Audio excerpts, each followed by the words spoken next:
ചർച്ചകൾ ഗുണപ്രദമാകണമെങ്കിൽ ചർച്ചകളെ സംബന്ധിക്കുന്ന ചട്ടങ്ങൾ വളരെ വ്യക്തമായിരിക്കണം. അവയെ സംബന്ധിച്ച് സഭാംഗങ്ങൾക്ക് വളരെ കൃത്യമായൊരു അവബോധം ഉണ്ടായിരിക്കണം. KT ജലീൽ അവതരിപ്പിക്കേണ്ട ഒരു ബില്ല് അദ്ദേഹത്തിൻ്റെ പേരിൽ സർക്കുലേറ്റ് ചെയ്തിട്ട് അവതരിപ്പിക്കുന്ന സമയത്ത് നമ്മുടെ AK ബാലൻ അവതരിപ്പിക്കാൻ വന്നപ്പോൾ ബഹുമാനപ്പെട്ട പ്രതിപക്ഷത്ത് അംഗമായിരുന്ന BD സതീശന് തർക്കം പറഞ്ഞു. ഒരു ബില്ല് അവതരിപ്പിച്ച് കഴിഞ്ഞാൽ അതിന് തുടർച്ചയായി വരുന്ന ഉപക്ഷേപങ്ങളെയാണ് ആൻസിലറി മോഷൻ എന്ന് പറയുന്നത്. ഏത് മോഷൻ സഭയിൽ അവതരിപ്പിച്ച് കഴിഞ്ഞാലും അവതരിപ്പിക്കപ്പെട്ട് കഴിഞ്ഞാൽ പിന്നെ അത് പിൻവലിക്കണമെങ്കിൽ സഭയുടെ അനുമതി വേണം.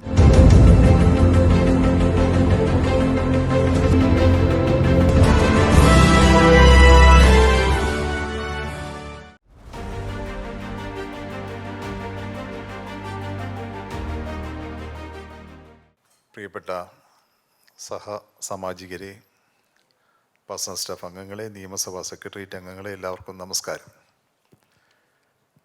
രാവിലെ 2 സെഷന് ശേഷം മൂന്നാമത്തെ സെഷൻ്റെ വിഷയം ഒരല്പം ഡ്രൈ ആണെന്ന് എല്ലാവർക്കും അറിയാം. പ്രമേയങ്ങൾ, ഉപക്ഷേപങ്ങൾ, ചട്ടപ്രകാരമുള്ള ചർച്ചകൾ. ഉച്ചയ്ക്ക് ഭക്ഷണം കഴിഞ്ഞുള്ള സമയം കൂടി ആയതുകൊണ്ട് നിദ്രയിലാരും പോകാതിരിക്കാൻ പ്രത്യേകം അവരവർ ശ്രദ്ധിക്കുക.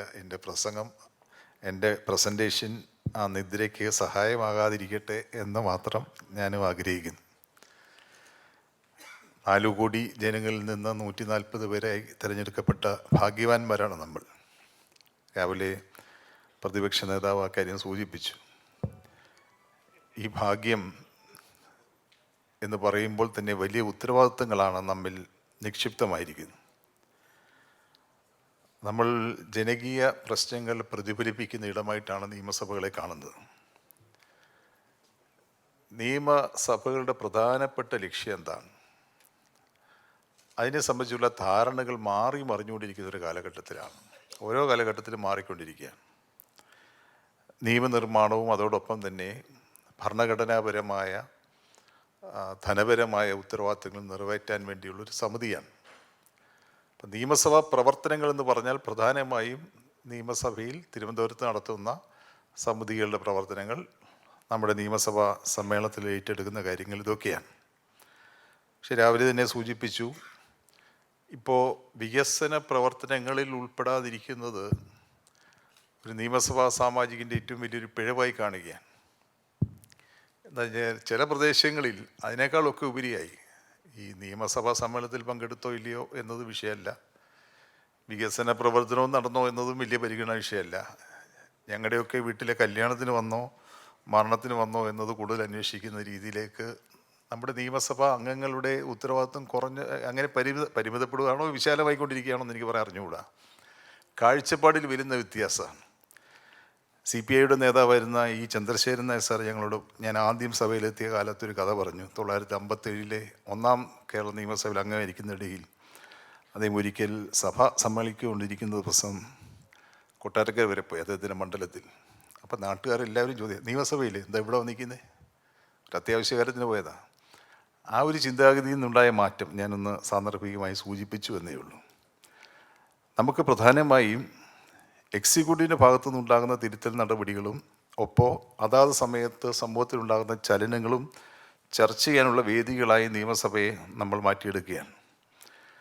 അപ്പോൾ ഈ ചർച്ചകൾ ഗുണപ്രദമാകണമെങ്കിൽ അല്ലെങ്കിൽ അവ ഫലപ്രാപ്തിയിലെത്തണമെങ്കിൽ ചർച്ചകളെ സംബന്ധിക്കുന്ന ചട്ടങ്ങൾ വളരെ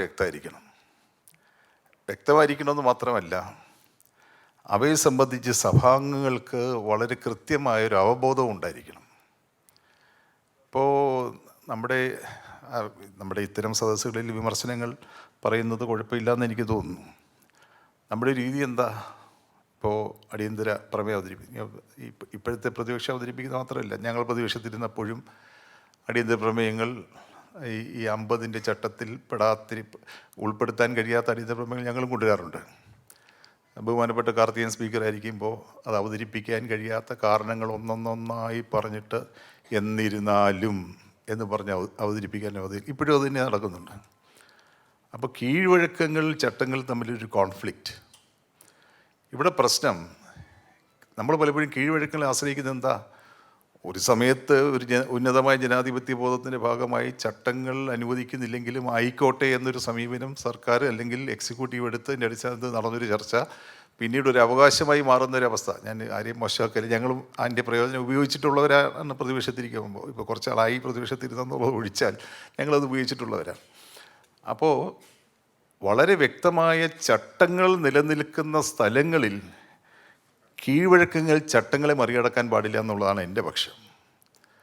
ചട്ടങ്ങളിലൊരു അവ്യക്തത ഉണ്ടായിരിക്കുകയോ അല്ലെങ്കിൽ ചട്ടങ്ങളുടെ അഭാവം അനുഭവപ്പെടുകയോ ചെയ്യുന്നിടത്താണ് കീഴ്വഴക്കങ്ങൾക്ക് മുൻഗണന കൊടുക്കേണ്ടത്. നമ്മുടെ വിഷയത്തിലേക്ക് തന്നെ തിരികെ വരണം എന്നാണ് ഞാൻ ആഗ്രഹിക്കുന്നത്. നമ്മുടെ വിഷയം പ്രമേയങ്ങൾ, ഉപക്ഷേപങ്ങൾ, ചട്ടപ്രകാരമുള്ള ചർച്ചകൾ എന്നാണ്. ഈ പ്രമേയങ്ങളും ഉപക്ഷേപങ്ങളും തമ്മിലുള്ള വ്യത്യാസം വളരെ നേർന്നൊരു വ്യത്യാസമാണ്. അത് പലപ്പോഴും നമുക്ക് ഉൾക്കൊള്ളാനാവുന്നില്ല എന്ന് മാത്രമല്ല, ഏറ്റവും വലിയൊരു പ്രയാസം വന്നിരിക്കുന്നത് നമ്മുടെ നടപടിക്രമങ്ങളിൽ ഉപയോഗിച്ചിരിക്കുന്ന ചില വാക്കുകളാണ്. നമുക്ക് എല്ലാവർക്കും അറിയാം, നമ്മൾ സ്വീകരിച്ചിരിക്കുന്ന rules of procedure and conduct of business in the Kerala legislative assembly എന്ന് പറയുന്നതിൻ്റെ മൂലനിയമം തിരുവിതാംകൂർ കൊച്ചി സംസ്ഥാനത്ത് നടപ്പിലാക്കിക്കൊണ്ടിരുന്ന നിയമമാണ്, ചട്ടമാണ്. മൂലനിയമം, മൂലചട്ടം.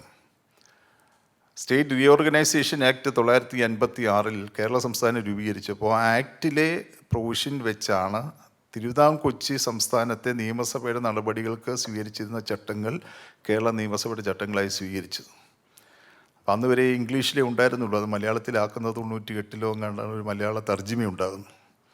അപ്പോൾ പല വാക്കുകളും ഇംഗ്ലീഷിൽ നിന്ന്, പ്രത്യേകിച്ച് മോഷൻ എന്ന വാക്ക്, ഉപക്ഷേപം എന്ന വാക്ക് മലയാളത്തിലേക്ക് വിവർത്തനം ചെയ്തപ്പോൾ ഉപക്ഷേപം എന്ന് ഉപയോഗിക്കേണ്ടതിന് പകരം പ്രമേയം എന്ന് ഉപയോഗിച്ചിട്ടുണ്ട്. ഇതൊരു പ്രയാസമായി നിൽക്കുന്നുണ്ട്. ഞാൻ ആ വിഷയങ്ങൾക്ക് പിന്നീട് കടന്നു വരാം. സഭയിൽ ഒരു ചർച്ച ആരംഭിക്കുന്നത്, ഉത്ഭവിക്കുന്നത് ഒരു ഉപക്ഷേപത്തിൻ്റെ രൂപത്തിലാണ്, ഒരു മോഷൻ്റെ രൂപത്തിലാണ്. സഭയിൽ നടക്കുന്ന ചർച്ച പല വിധത്തിലാണ്. ചർച്ചയ്ക്ക് എടുക്കുന്ന സമയം, ചർച്ചയുടെ അടിയന്തര സ്വഭാവം, ചർച്ച ചെയ്യപ്പെടുന്ന വിഷയത്തിൻ്റെ വ്യാപ്തി എന്നിങ്ങനെയുള്ള സ്വഭാവ വിഷയത്തിനനുസരിച്ച് ഓരോ ചർച്ചയ്ക്കും നിയത വ്യവസ്ഥകൾ ചട്ടത്തിൽ ഉൾപ്പെടുത്തിയിട്ടുണ്ട്. സഭയിൽ അവതരിപ്പിക്കുന്ന ഉപക്ഷേപത്തിന്മേൽ ഒരു ചർച്ച നടന്നു കഴിഞ്ഞാൽ, സഭയിൽ ആദ്യം ഒരു മോഷൻ വരണം, അതിന്മേലൊരു ചർച്ച നടന്നു കഴിഞ്ഞാൽ സഭ ചർച്ച ചെയ്യുന്ന വിഷയത്തിന്മേൽ സഭയുടെ ഇംഗിതം വെളിപ്പെടുത്തുന്ന ബിൽ ഓഫ് ദി ഹൗസ് എന്ന് പറയും ഒരു സാഹചര്യം ഉണ്ടാവും. ഇങ്ങനെ സഭയുടെ ഇംഗിതം രേഖപ്പെടുത്തുന്നത് ഒരു പ്രമേയത്തിലൂടെയാണ്. ഉപക്ഷേപം അവതരിപ്പിക്കാതെയും പ്രമേയങ്ങൾ മാത്രമായും സഭയുടെ മുമ്പാകെ അവതരിപ്പിക്കുന്ന ചില ഘട്ടങ്ങളുണ്ട്. അതിലേക്ക് ഞാൻ വരുന്നുണ്ട്. എങ്ങനെയാണെങ്കിലും the will of the house, സഭയുടെ ഇംഗിതം വെളിവാക്കുന്നതാണ് പ്രമേയങ്ങൾ. സഭയിൽ ചർച്ചയ്ക്ക് വഴിവെക്കുന്ന നിർദ്ദേശങ്ങളാണ് ഉപേക്ഷകൾ. ഈ ചർച്ചയ്ക്കൊക്കെ തുടക്കമിടുന്ന നിർദ്ദേശങ്ങൾ.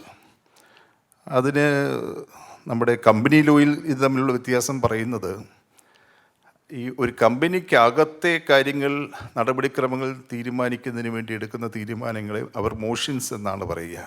എന്നാൽ കമ്പനിക്ക് പുറത്തേക്കുള്ള ചില മെസ്സേജുകൾ അയക്കുക, ചില തീരുമാനങ്ങൾ എടുക്കുക ഒക്കെ ചെയ്യുന്നതിനാണ് അവർ റെസൊല്യൂഷൻസ്, റിസോൾവ്ഡ് ദാറ്റ് എന്ന് പറയുന്ന കമ്പനികളുടെ എല്ലാം മിനിറ്റ്സ് എഴുതുന്നു. എർസ്കിൻ മേ എന്ന ഒരു പാർലമെൻ്ററി പ്രാക്ടീസിനെ സംബന്ധിച്ച്, ബ്രിട്ടീഷ് പാർലമെൻറ്റിനെ സംബന്ധിച്ച് ഒരു ആധികാരിക പുസ്തകമുണ്ട്, എർസ്കിൻ മേ എഴുതിയ പാർലമെൻ്ററി പ്രാക്ടീസ്. അതിൻ്റെ 25ാം എഡിഷന്, motion is a proposal made for the purpose of eliciting a decision of the house. സഭയുടെ ഒരു തീരുമാനം ഉണ്ടാകുന്നതിലേക്ക് ഒരു ചർച്ച ആരംഭിക്കുന്നതിന് വേണ്ടിയുള്ളൊരു നിർദ്ദേശത്തെയാണ് ഉപക്ഷേപം അല്ലെ മോഷൻ എന്ന് പറയുന്നത്. അതാണ് പ്രമേയവും തമ്മിലുള്ള വ്യത്യാസം. മുമ്പേ സൂചിപ്പിച്ചത്, കേരള നിയമസഭയിൽ ഈ മോഷൻസ്, റെസൊല്യൂഷൻസ്, ഉപക്ഷേപം, പ്രമേയങ്ങൾ എന്നിവയുടെ ഉപയോഗം ഈ വിവർത്തനത്തിൽ വന്ന അവ്യക്തത മൂലം സ്ഥാനത്തും അസ്ഥാനത്തും ഉപയോഗിക്കുന്ന ഒരു സ്ഥിതിവിശേഷത്തിലേക്ക് എത്തിച്ചിട്ടുണ്ട്. ഉദാഹരണം, അടിയന്തര പ്രമേയം. അടിയന്തര സ്വഭാവത്തോടെ സഭ ചർച്ച ചെയ്യേണ്ടതിന് സഭ താൽക്കാലമായി നിർത്തിവെക്കണം എന്ന് ഉന്നയിച്ചുകൊണ്ടുള്ളൊരു മോഷനാണ് adjournment motion. The house do now adjourn എന്നാണ് മോഷൻ. അത് ഉപക്ഷേപമാണ്. പക്ഷേ മലയാള വിവർത്തനം വന്നപ്പോൾ, മലയാള വിവർത്തനം മാത്രമല്ല, 98 വിവർത്തനം വരുന്നത്. ഞാനൊക്കെ 87 സഭയിൽ വന്നതാണ്. അന്നും ഉപയോഗിക്കുന്ന ഭാഷ അടിയന്തര പ്രമേയം. അടിയന്തരം എന്നൊരു വാക്കില്ല, എമർജൻസി റെസൊല്യൂഷനൊന്നും അല്ല ഇത്. അത് വിവർത്തനത്തിൽ വന്ന ഒരു പെശകാണ്. പക്ഷേ കുറേ നാളുകളായി നമ്മുടെ യൂസേജിൻ്റെ ഭാഗമായിട്ടാണ് വിവർത്തനത്തിൽ ഇങ്ങനെ വന്നത് എന്നത് നാം ഓർത്തിരിക്കണം. നേരത്തെ പറഞ്ഞ പോലെ സഭയിൽ ഒരു ചർച്ച ഉത്ഭവിക്കുന്നതിന് സഭ മുമ്പാകെ അവതരിപ്പിക്കുന്ന നിർദ്ദേശമാണ് ഉപക്ഷേപങ്ങൾ. ഞാനത് പറഞ്ഞു. ഉപക്ഷേപങ്ങളെ പലതായി നമുക്ക് വിഭജിക്കാം. സ്വയം ഉൾക്കൊള്ളുന്ന സെൽഫ് കണ്ടെയ്ൻഡ് സബ്സ്റ്റാൻറ്റീവ് മോഷൻ അല്ലെ സബ്സ്റ്റാൻറ്റീവ് ഉപക്ഷേപം, സാരവത്തായ ഉപക്ഷേപങ്ങൾ, സബ്സ്റ്റിറ്റ്യൂട്ട് ഉപക്ഷേപം, പകരം വയ്ക്കുന്ന ഉപക്ഷേപങ്ങൾ, സബ്സിഡറി താഴെ നിൽക്കുന്ന ഉപക്ഷേപം എന്നിങ്ങനെ മുഖ്യമായും ഉപക്ഷേപങ്ങളെ മൂന്നായിട്ട് തിരിക്കാൻ കഴിയും. സാരവത്തായ ഉപക്ഷേപം അല്ലെ സബ്സ്റ്റാൻറ്റീവ് മോഷൻ സഭയുടെ അനുമതിക്കായി സ്വയം ഉൾക്കൊള്ളുന്നൊരു നിർദ്ദേശമാണ് സബ്സ്റ്റാൻറ്റീവ് മോഷൻ അല്ലെ സബ്സ്റ്റാൻറ്റീവ് ഉപക്ഷേപം അല്ലെ സാരവത്തായ ഉപക്ഷേപം. സഭയുടെ തീരുമാനം പ്രകടിപ്പിക്കാൻ സാധ്യമാകുന്ന തരത്തിലായിരിക്കണം സബ്സ്റ്റാൻറ്റീവ് മോഷൻ്റെ ഡ്രാഫ്റ്റിംഗ്. നോട്ടീസ് നൽകുന്ന അംഗത്തിന് മാത്രമേ അത് അവതരിപ്പിക്കാൻ കഴിയത്തുള്ളൂ. ഒരു വിഷയത്തിൽ സഭയുടെ തീരുമാനം രേഖപ്പെടുത്തുന്നതിന് അനുഗുണമായി മാതൃകയിൽ തയ്യാറാക്കുന്ന ഒന്നാണ് ഇത്തരം മോഷനുകൾക്ക് സ്വതന്ത്രമായി തന്നെ നിലനിൽപ്പുണ്ട്. ഉദാഹരണം പറയുന്നത് സഭ നിർത്തിവെക്കണമെന്ന് ഉപക്ഷേപം, ചട്ടം 50 അനുസരിച്ച്. അത് ഉപക്ഷേപമാണ്, അടിയന്തര പ്രമേയമല്ല. നമ്മളങ്ങനെ ഉപയോഗിച്ചു എന്നുള്ളൂ.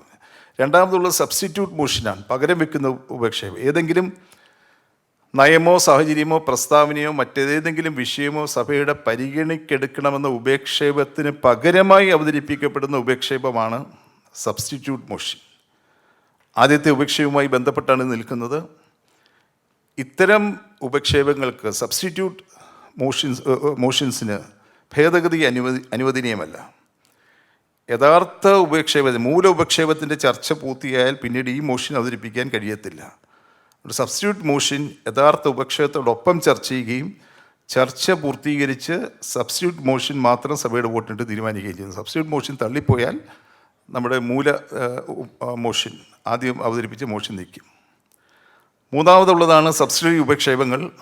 മറ്റു ഉപക്ഷേപങ്ങളുമായി ബന്ധപ്പെട്ടതോ ആശ്രയിച്ച് നിൽക്കുന്നതോ അല്ലെങ്കിൽ സഭയുടെ ഏതെങ്കിലും നടപടിക്രമങ്ങൾ ഉത്ഭവിക്കുന്നതായ ഉപക്ഷേപങ്ങളെയാണ് സബ്സിഡറി മോഷൻസ് എന്ന് പറയുന്നത്. അതെന്നെ രണ്ടായി തിരിച്ചിട്ടുണ്ട്: ആൻസിലറി മോഷൻ, സൂപ്പർസീഡിങ് മോഷൻ. ഇപ്പോൾ ആൻസിലറി മോഷൻ എന്ന് പറയുന്നത് നടപടിക്രമങ്ങളുമായി ബന്ധപ്പെട്ട് വരുന്നതാണ്. പ്രത്യേകിച്ച് നിയമനിർമ്മാണവുമായി ബന്ധപ്പെട്ട് ഒരു ബിൽ പരിഗണയ്ക്കെടുക്കണം എന്ന് പറയുന്നത്, സബ്ജക്റ്റ് കമ്മിറ്റിയുടെ പരിഗണനയ്ക്ക് അയക്കണം, ബില്ല് പാസ്സാക്കണം, ഇവയൊക്കെയാണ് ആൻസിലറി മോഷൻ്റെ ഉദാഹരണം. ഒരു ബില്ല് അവതരിപ്പിച്ച് കഴിഞ്ഞാൽ അതിന് തുടർച്ചയായി വരുന്ന ഉപക്ഷേപങ്ങളെയാണ് ആൻസിലറി മോഷൻ എന്ന് പറയുന്നത്. സൂപ്പർസീഡിങ് മോഷൻ എന്ന് പറഞ്ഞാൽ ഒരു ബിൽ സബ്ജക്റ്റ് കമ്മിറ്റിക്ക് അയക്കണമെന്ന് ഒരു ഉപക്ഷേപം, അത് ഉപക്ഷേപമാണ്. സബ്ജക്റ്റ് അയക്കണം എന്നുള്ള പ്രമേയം ഞാൻ അവതരിപ്പിക്കുന്നു എന്നാണ് നമ്മളിപ്പോൾ ഉപയോഗിക്കുന്ന വാക്ക്. ഇത് കൂട്ടിക്കൊഴിഞ്ഞ് കിടക്കുന്നൊരു വിഷയമാണ്. ബിൽ സബ്ജക്റ്റ് കമ്മിറ്റിക്ക് അയക്കണം എന്നൊരു ഉപക്ഷേപം മന്ത്രി മൂവ് ചെയ്ത് കഴിഞ്ഞാൽ നമ്മൾ അയക്കുന്ന ഒരു സൂപ്പർസീഡിങ് മോഷനാണ് നമ്മൾ അവതരിപ്പിക്കുന്നത്. ബില്ല് സർക്കുലേറ്റ് ചെയ്യണം, ഇത് പാസ്സായ പിന്നെ മന്ത്രിയുടെ റെസൊല്യൂഷൻ പോയി, അല്ലെ ബിൽ സെലക്ട് കമ്മിറ്റിക്ക് അയക്കണം. ഇങ്ങനെ പാസ്സാക്കി അത് കഴിഞ്ഞ ശേഷം ബില്ലുകൾ പാസ്സാക്കുന്നതിനായി സബ്ജക്റ്റ് കമ്മിറ്റി പോയിട്ട് തിരിച്ചു വരുമ്പോൾ വീണ്ടും സർക്കുലേറ്റ് ചെയ്യണം. ഇതൊക്കെ സൂപ്പർസീഡിങ് മോഷൻസ് എന്ന് പൊതുവെ പറയുന്നതാണ്. ഉപക്ഷേപങ്ങളെ സംബന്ധിച്ച് ചില ചട്ടങ്ങളുണ്ട്. പ്രധാനമായി ഉപക്ഷേപങ്ങൾക്ക് നോട്ടീസ് നൽകണം. ചില അടിയന്തര ഘട്ടങ്ങളിൽ അവതരിപ്പിക്കപ്പെടുന്ന ഉപക്ഷേപങ്ങൾക്ക് നോട്ടീസ് വേണ്ട. ഉദാഹരണത്തിന് ഈ കാര്യോപദേശ സമിതിയുടെ റിപ്പോർട്ട് അവതരിപ്പിക്കുന്നു, അതിനൊരു ഭേദഗതി വേണം എന്ന് ഒരാൾക്ക് ഉന്നയിക്കണമെങ്കിൽ അതിന് നോട്ടീസ് വേണ്ട. അതുപോലെ ചില സമയത്ത് നമ്മൾ ചില ചട്ടങ്ങൾ വെയ്വ് ചെയ്യാറുണ്ട്, അതിനും നോട്ടീസ് വേണ്ട. ചട്ടങ്ങൾ വെയ്വ് ചെയ്യുന്ന കാര്യങ്ങൾ ഇവിടെ വരാറുണ്ട്. ഈ നോട്ടീസ് നൽകണം എന്ന വ്യവസ്ഥ സസ്പെൻഡ് ചെയ്യാൻ എപ്പോഴും സ്പീക്കർക്ക് അധികാരമുണ്ട്.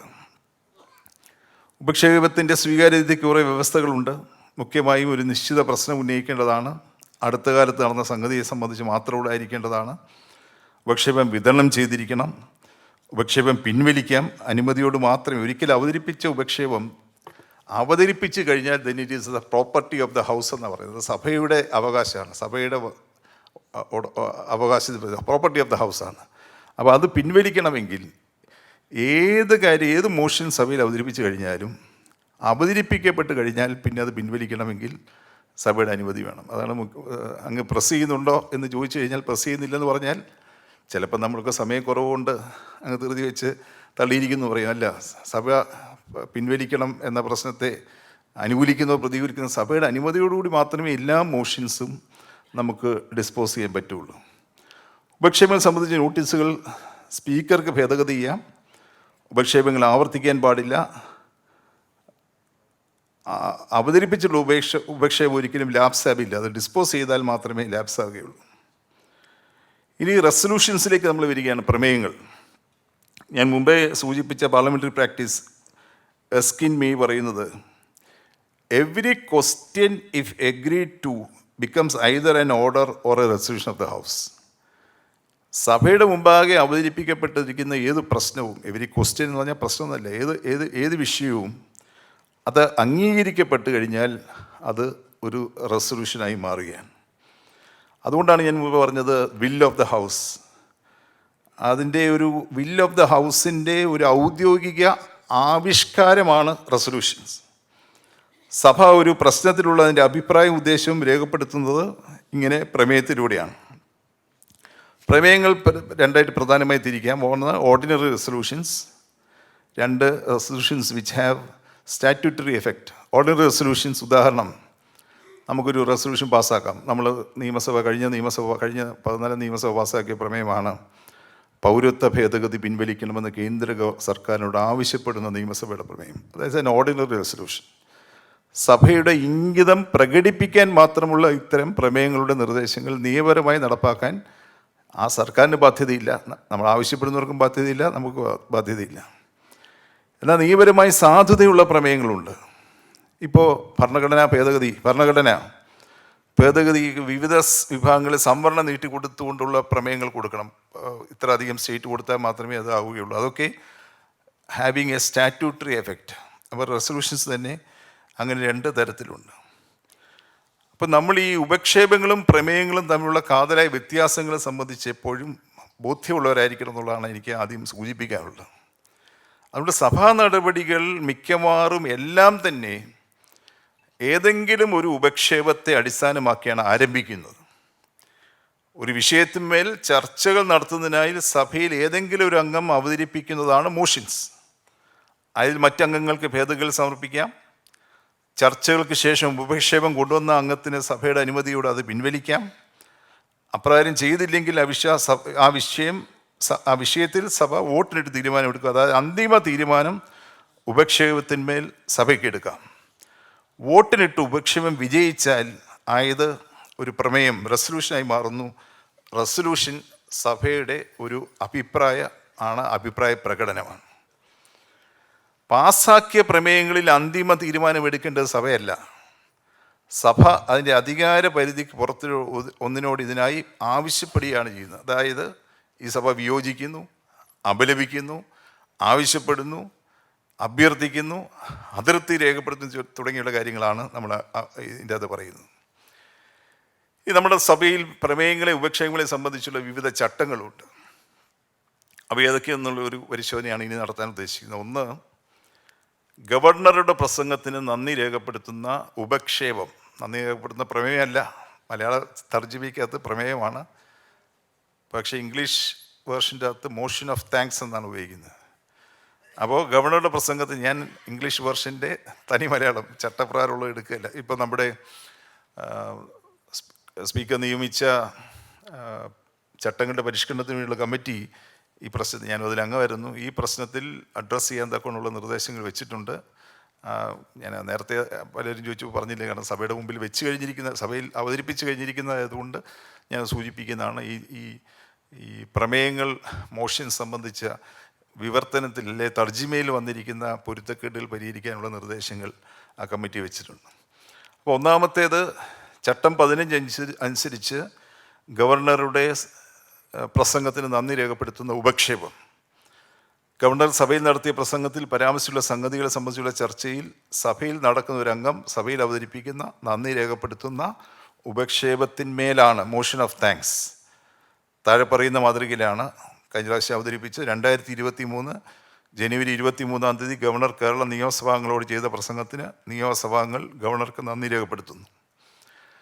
അംഗങ്ങൾക്ക് ഈ മോഷന് ഭേദഗതി നിർദ്ദേശിക്കാറുണ്ട്. ഭേദഗതികൾ സഭ തള്ളി ഈ മോഷൻ അംഗീകരിക്കപ്പെടുമ്പോൾ സഭയുടെ ഇംഗിതം രേഖപ്പെടുത്തുന്ന റെസൊല്യൂഷനായിട്ട് ഇത് മാറുകയാണ്. ഈ motion of adjournment of the house ഞാൻ മുമ്പേ പറഞ്ഞതാണ്. അടിയന്തര പ്രമേയം എന്ന് നമ്മൾ മലയാളത്തിൽ ഇപ്പോൾ ഉപയോഗിച്ച് തെറ്റായി ഇപ്പോൾ തെറ്റായി സ്വീകരിച്ചിരിക്കുന്ന കാര്യം. സഭ നിർത്തിവെക്കുന്നുള്ള ഉപക്ഷേപം ചട്ടം 50 മുതൽ 57 വരെ. ഞാൻ മുമ്പ് പറഞ്ഞില്ല, അത് സഭ ഇപ്പോൾ നിർത്തിവെക്കുന്നു എന്ന ഉപക്ഷേപം സഭയിൽ അവതരിപ്പിക്കുന്നതിന് മുമ്പ് അതിൻ്റെ നടപടിക്രമം എല്ലാവർക്കും അറിയാവുന്നതാണ്. കാരണം എല്ലാ ദിവസവും ഉള്ളതുകൊണ്ട് നമ്മൾ അതിൻ്റെ അഡ്മിസിബിലിറ്റി പലപ്പോഴും നമ്മൾ വിസ്മരിച്ച് കളയും. റൂൾ 52 കൃത്യമായി ഏതൊക്കെ കാരണങ്ങളാൽ അടിയന്തര പ്രമേയം എന്ന് ഞാൻ വാക്ക് ഉപയോഗിക്കുകയാണ്, സഭ നിർത്തിവെക്കുന്നതിനുള്ള ഉപക്ഷേപം അവതരിപ്പിക്കാൻ കഴിയില്ല എന്ന് പറയുന്നുണ്ട്.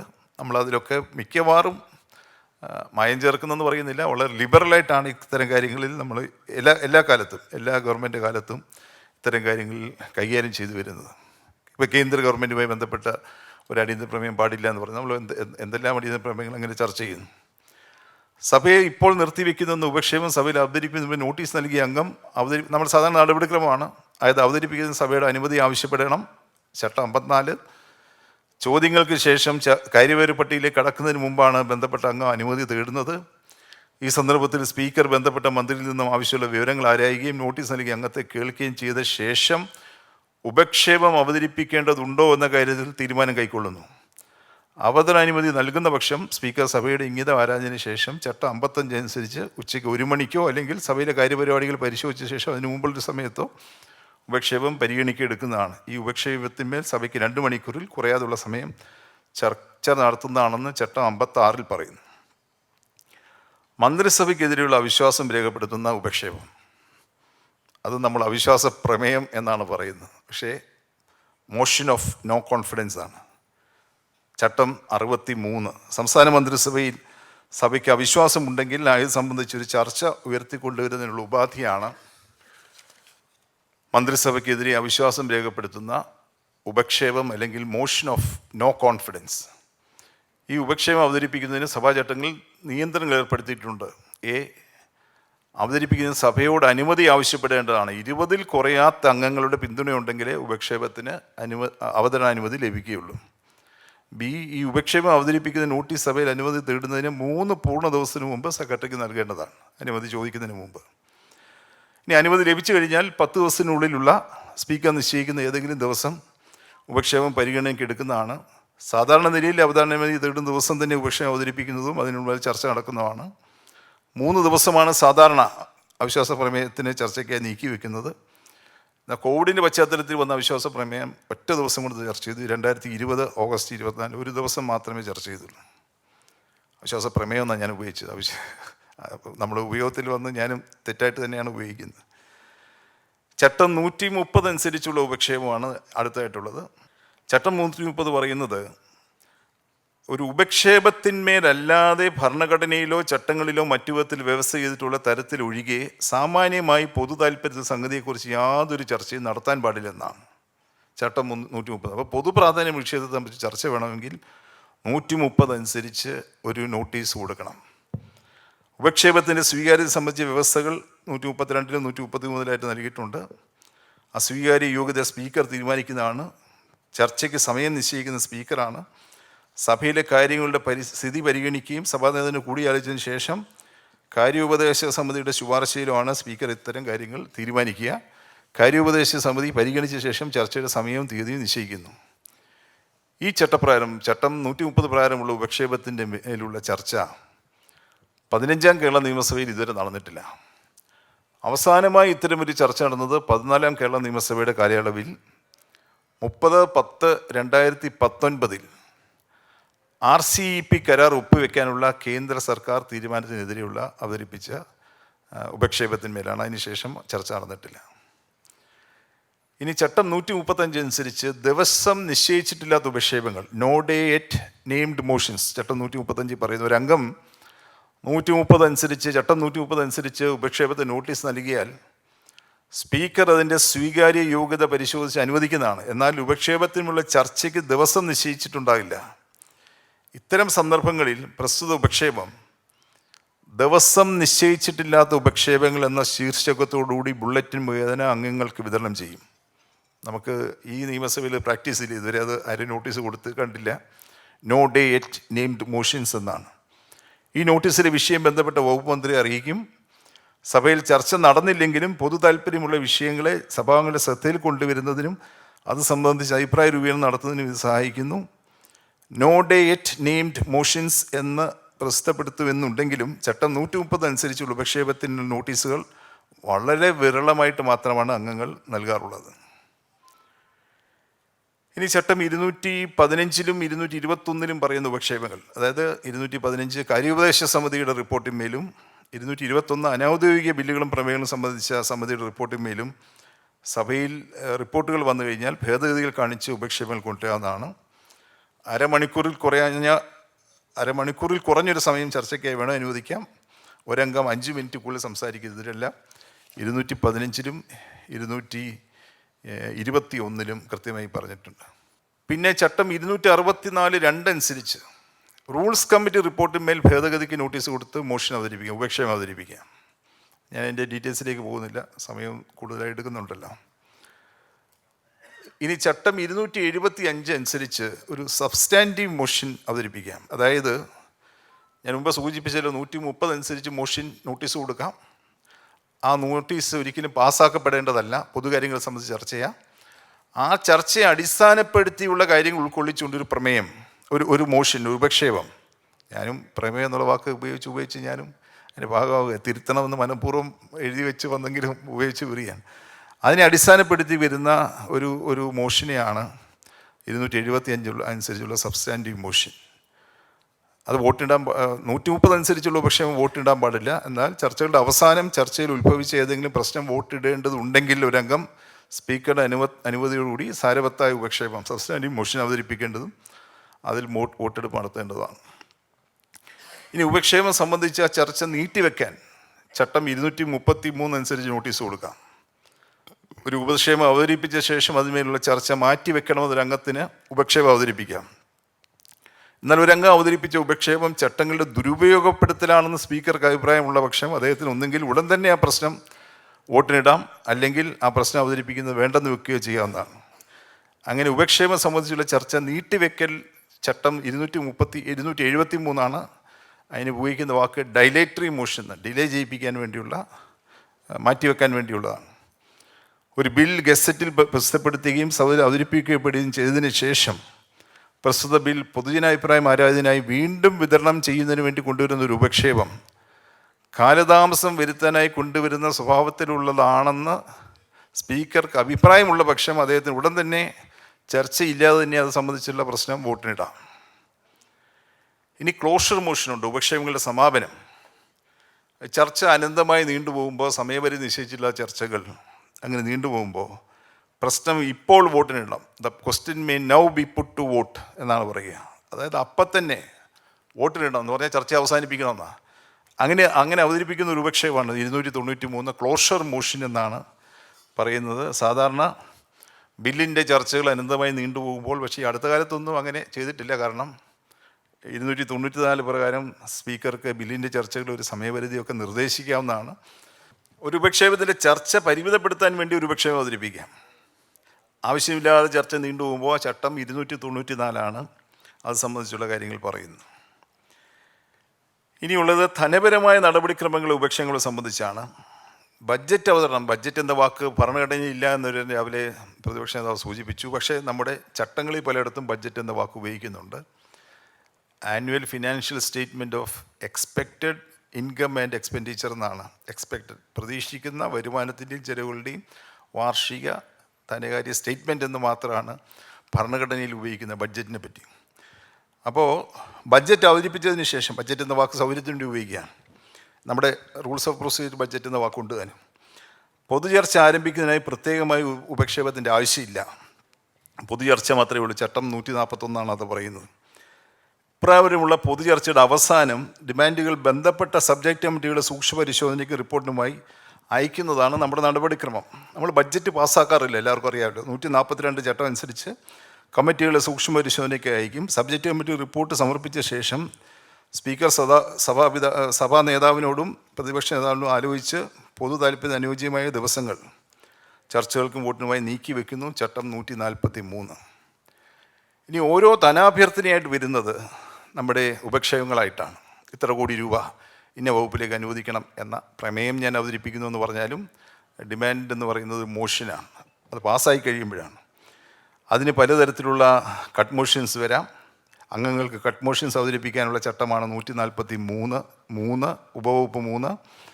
മന്ത്രി അവതരിപ്പിക്കുന്ന ഉപക്ഷേപത്തിന് ബദലായി അംഗങ്ങൾ സബ്സ്റ്റിറ്റ്യൂട്ട് മോഷൻ കൊണ്ടുവരുന്നു. അംഗങ്ങളുടെ ഈ ഉപക്ഷേപങ്ങൾ തീർപ്പാക്കിയിട്ട് മാത്രമേ മന്ത്രിയുടെ ഉപക്ഷേപത്തിന്മേൽ സഭയ്ക്ക് തീരുമാനമെടുക്കാൻ കഴിയുള്ളൂ. അവിടെ ചർച്ച പൂർത്തിയായി കഴിയുമ്പോൾ ഈ കട്ട് മോഷൻ ഓരോന്നോരോന്നായി തീർപ്പാക്കണം. നമ്മളിപ്പോൾ എന്നാണ് ചട്ടങ്ങളിൽ പാർലമെൻ്ററി പ്രാക്ടീസ് അതാണ്. നമ്മളിപ്പോൾ സൗകര്യത്തിനായിട്ട് ധനാഭ്യർത്ഥന നമ്പർ ഇത്ര പറഞ്ഞിട്ട് എല്ലാവരുടെയും പേര് വിളിച്ചിട്ട് അവരെ ഉന്നയിച്ച കട്ട് മോഷനിൽ പ്രസ് ചെയ്യുന്നുണ്ടോ സഭ തള്ളിയിരിക്കുന്നു പറഞ്ഞങ്ങ് പോവുകയാണ്. അങ്ങനെയല്ല വേണ്ടത്. ഓരോന്നോരോന്നായി പാസ്സാക്കണമെന്നാണ് പാർലമെൻ്ററി പ്രാക്ടീസ്. പക്ഷേ അതൊക്കെ കൃത്യമായി പോയി കഴിഞ്ഞാൽ സഭ 2 മണിക്ക് പോയിട്ട് വൈകുന്നേരം പോലും തീരാൻ കഴിയാത്ത അവസ്ഥാവിശേഷം ഉണ്ടാകും. നമുക്ക് പല രൂപത്തിലുള്ള കട്ട് മോഷൻ ഉണ്ടാകാം. നയനിരാകരണ ഖണ്ഡനം, നയങ്ങളെ നിരാകരിക്കുന്ന ഒരു ഡിസപ്രൂവൽ ഓഫ് പോളിസി കട്ട് ചട്ടം 145(a). ചെലവ് ചുരുക്കൽ ഖണ്ഡനം എക്കണോമിക് കട്ട് 145(b). സൂചന ഖണ്ഡനം ടോക്കൺ കട്ട് 145(c). അതെല്ലാം മോഷനായിട്ടാണ് അവതരിപ്പിക്കുന്നത്. ഞാൻ വിശദാംശങ്ങളിലേക്ക് തൽക്കാലം കിടക്കുന്നില്ല. പിന്നുള്ളത് ചട്ടപ്രകാരമുള്ള മറ്റു ഉപക്ഷേപങ്ങളാണ്. അത് പ്രധാനമായും ബില്ല് പിൻവലിക്കാനുള്ള ഉപക്ഷേപം. ചട്ടം 94-ഉം 95. ഒരു ബില്ല് അവതരിപ്പിച്ചു കഴിഞ്ഞാൽ member in charge of the bill എന്നാണ് പറയുന്നത്. ബില്ലിൻ്റെ ചുമതലയുള്ള അംഗം ആരാ? മന്ത്രി എന്ന് പറഞ്ഞാൽ നമ്മുടെ ചട്ടങ്ങളുടെ ഡെഫിനിഷൻ ക്ലോസിൽ ഒരിക്കൽ ബഹുമാനപ്പെട്ട വി ഡി സതീശന് ഇവിടെ ഇല്ലല്ലോ, KT ജലീൽ അവതരിപ്പിക്കേണ്ട ഒരു ബില്ല് അദ്ദേഹത്തിൻ്റെ പേരിൽ സർക്കുലേറ്റ് ചെയ്തിട്ട് അവതരിപ്പിക്കുന്ന സമയത്ത് നമ്മുടെ AK ബാലൻ അവതരിപ്പിക്കാൻ വന്നപ്പോൾ ബഹുമാനപ്പെട്ട പ്രതിപക്ഷത്ത് അംഗമായിരുന്ന വി ഡി സതീശന് തർക്കം പറഞ്ഞു. അപ്പം അന്ന് സ്പീക്കറുടെ റൂളിംഗ് ഇതിൻ്റെ ഡെഫിനേഷൻ ക്ലോസിൽ member in charge of the bill എന്ന് പറയുന്നത് in case of a government bill any minister, അപ്പോൾ ഏത് മന്ത്രിക്ക് വേണമെങ്കിലും അവതരിപ്പിക്കാം. And in case of a private bill the person who has given notice of the bill. സ്വകാര്യ ബില്ലാണെങ്കിൽ നോട്ടീസ് കൊടുത്ത ആൾക്ക് മാത്രമേ പിൻവലിക്കാൻ പറ്റുള്ളൂ, അല്ലെങ്കിൽ ഏത് മിനിസ്റ്റർക്കും അത് പിൻവലിക്കാം. ബില്ലിൻ്റെ ചുമതലയുള്ള അംഗത്തിന് ബില്ലിൻ്റെ ഏത് ഘട്ടത്തിൽ വേണമെങ്കിലും നിബന്ധനകൾക്ക് വിധേയമായി ബിൽ പിൻവലിക്കണമെന്ന ഉപക്ഷേപം അവതരിപ്പിക്കാവുന്നതാണ്. അത് ഉപക്ഷേപമാണ്. ബിൽ പുനഃപരിഗണിക്കാനുള്ള ഉപക്ഷേപം, ചിലപ്പോൾ ഗവർണർ ഇത് തിരിച്ചയച്ചാൽ അത് മന്ത്രിക്ക് മറ്റേ സംഗതി ഏതെങ്കിലും അംഗത്തിനോ പുനഃപരിഗണനയ്ക്ക് എടുക്കണമെന്ന ഉപക്ഷേപം അവതരിപ്പിക്കാം. അത് ചട്ടം 100 ബില്ല് വീണ്ടും പാസ്സാക്കാനുള്ള ഉപക്ഷേപം ചട്ടം 104. പുനഃപരിശോധനയ്ക്കായി അയച്ച ബില്ല് വീണ്ടും പാസ്സാക്കണമെന്നുള്ള ഉപക്ഷേപം അവതരിപ്പിക്കുന്നതാണ് 104. അവതരിപ്പിക്കപ്പെടുന്ന പ്രമേയങ്ങളെ സംബന്ധിച്ച് ഞാനൊന്ന് സൂചിപ്പിച്ചു. ഒന്ന് സ്റ്റാറ്റ്യൂട്ടറി പ്രമേയങ്ങൾ, നേരത്തെ അത് പറഞ്ഞതുകൊണ്ട് ആവർത്തിക്കുന്നില്ല. പിന്നെ സ്പീക്കറെയോ ഡെപ്യൂട്ടി സ്പീക്കറെയോ തൽസ്ഥാനത്ത് നീക്കം ചെയ്യുന്നുള്ള പ്രമേയം ചട്ടം 65. അതെങ്ങനെയാണ് മോഷനല്ലാതെ റെസൊല്യൂഷനായി വന്നത്? അത് പ്രമേയം തന്നെയാണ്, റെസൊല്യൂഷൻ തന്നെയാണ് ചട്ടങ്ങളിൽ ഉപയോഗിച്ചിരിക്കുന്നത്, ഇംഗ്ലീഷ് ചട്ടങ്ങളിലും. അതായത് അത് പാസ്സായി കഴിഞ്ഞിട്ട് ഉടൻ തന്നെ അത് എഫക്റ്റിൽ വരികയാണ്. സ്പീക്കറെ നീക്കം ചെയ്യണമെന്നുള്ള പ്രമേയം പാസ്സായിട്ടില്ല. പാസ്സായാൽ പിന്നെ വേറൊരു ആക്ഷനായിട്ട് പുറത്ത് ആവശ്യമില്ല. അതുകൊണ്ടാണ് മോഷൻ അല്ലാതെ അത് റെസൊല്യൂഷൻ ആകുന്നതെന്നാണ് ഞാൻ മനസ്സിലാക്കുന്നത്, എൻ്റെ ഒരു വ്യാഖ്യാനം. സ്പീക്കറെയും ഡെപ്യൂട്ടി സ്പീക്കറെയും സ്ഥാനത്ത് നീക്കം ചെയ്യാനുള്ള പ്രമേയം ചട്ടം 65. ആ പ്രമേയം എടുക്കണമെങ്കിൽ നോട്ടീസ് കിട്ടിക്കഴിഞ്ഞ് 14 ദിവസം കഴിഞ്ഞതിന് ശേഷമുള്ള തീയതിയിൽ എടുക്കാൻ കഴിയുള്ളൂ. ശ്രീ പി രാമകൃഷ്ണനെതിരെ അത്തരത്തിലൊരു പ്രമേയം വന്നപ്പോൾ ശ്രീരാമകൃഷ്ണനെതിരെ ഒരു പ്രമേയം വന്നപ്പോൾ അദ്ദേഹം എടുക്കാൻ തയ്യാറാണ്. പക്ഷേ ഭരണഘടന അനുശാസിക്കുന്ന അദ്ദേഹം പറഞ്ഞു, ചട്ടങ്ങൾ വേണമെങ്കിൽ എനിക്ക് വേവ് ചെയ്യാം, പക്ഷേ ഭരണഘടനാ വ്യവസ്ഥകൾ വേവ് ചെയ്യാൻ അധികാരമില്ല. 14 ദിവസം കഴിഞ്ഞൊരു ഡേറ്റിലേക്ക് വെക്കാൻ ഉള്ളൂ. 14 ദിവസം കഴിഞ്ഞ് സഭയില്ലാത്തതുകൊണ്ട് ആ പ്രമേയം ലാപ്സായി. പിന്നീട് മറ്റൊരു സമ്മേളനത്തിലാണ് അത് എടുക്കുക. അപ്പോൾ നോട്ടീസ് കിട്ടിക്കഴിഞ്ഞാൽ 14 ദിവസം കഴിഞ്ഞ് മാത്രമേ സ്പീക്കറെ നീക്കം ചെയ്യുന്ന പ്രമേയം, മോഷനല്ല, പരിഗണിക്കെടുക്കാൻ പറ്റുള്ളൂ.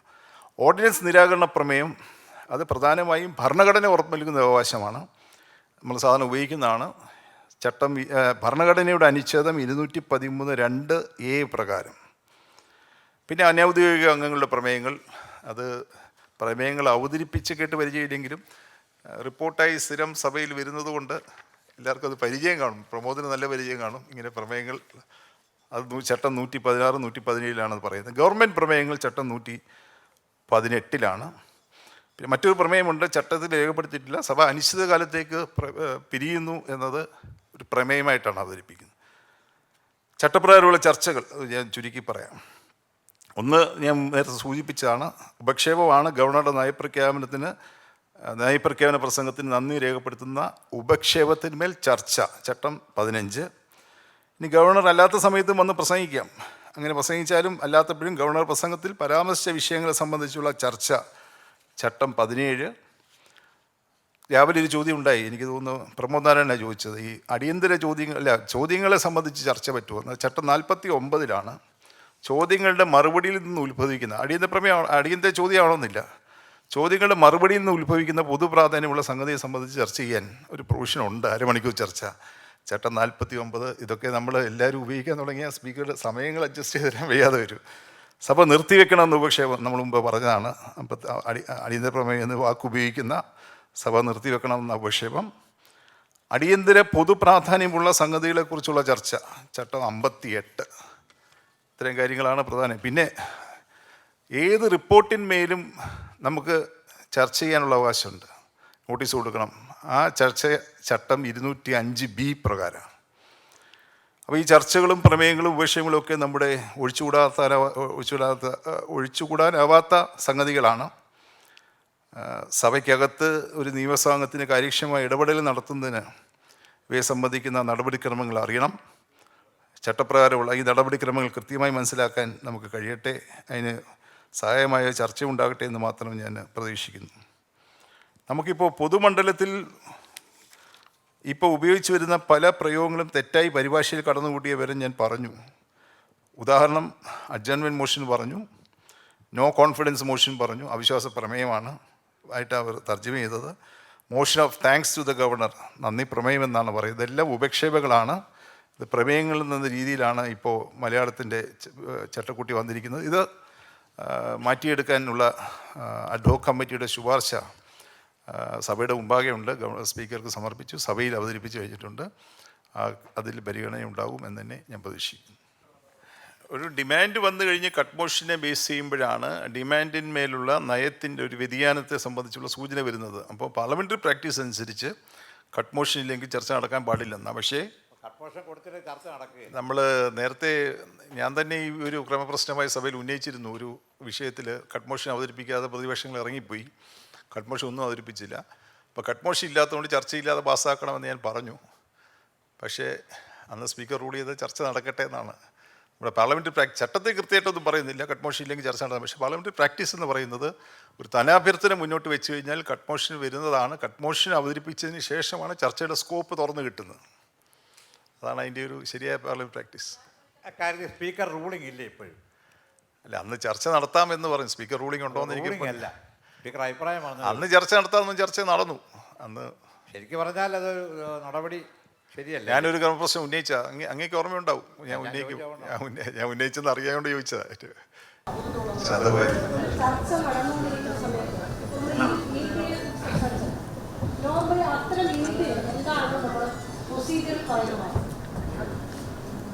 ഇല്ല, അത് നമ്മുടെ ഒന്ന് പ്രമേയങ്ങൾ, ഉപക്ഷേപങ്ങൾ, ചട്ടപ്രകാരമുള്ള ചർച്ചകൾ എന്നുമായി ബന്ധപ്പെട്ട് വരുന്നതല്ല. ഒരാൾ സംസാരിച്ചുകൊണ്ടിരിക്കുമ്പോൾ രാവിലെ പ്രതിപക്ഷ വ്യക്തമാക്കി, അപ്പം മൈക്ക് ഉപയോഗിക്കാനുള്ള അവകാശം അയക്കാണ്. സ്പീക്കർ അപ്പോൾ ഒരാൾ എഴുന്നേറ്റാൽ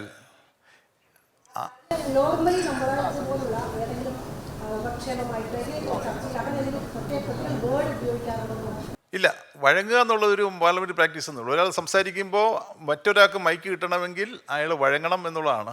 അത് വഴങ്ങാതെ വരുമ്പോഴാണ് ഒന്ന് വഴങ്ങുമോ എന്ന് ചോദിച്ചു. വഴങ്ങുന്നില്ല, അവിടെ നമ്മൾ പറയും പോയിന്റ് ഓഫ് ഓർഡർ എന്ന് പറയും. അത് വിളിക്കാൻ പാടില്ല എന്ന് രാവിലെ കൃത്യമായി പറഞ്ഞു. എനിക്ക് തോന്നുന്നു കഴിഞ്ഞ പ്രാവശ്യത്തെ പരിശീലന കളരി നടത്തുമ്പോൾ നിയമസഭ നടപടിക്രമങ്ങളെ സംബന്ധിച്ച് ക്ലാസ് എടുത്ത അന്ന് ഞാൻ പ്രധാനമായി പറഞ്ഞത് ഏറ്റവും കൂടുതൽ ദുരുപയോഗം ചെയ്യപ്പെട്ടിരിക്കുന്ന നിയമസഭയിലെ വാക്ക് പോയിന്റ് ഓഫ് ഓർഡർ എന്ന വാക്കാണ്.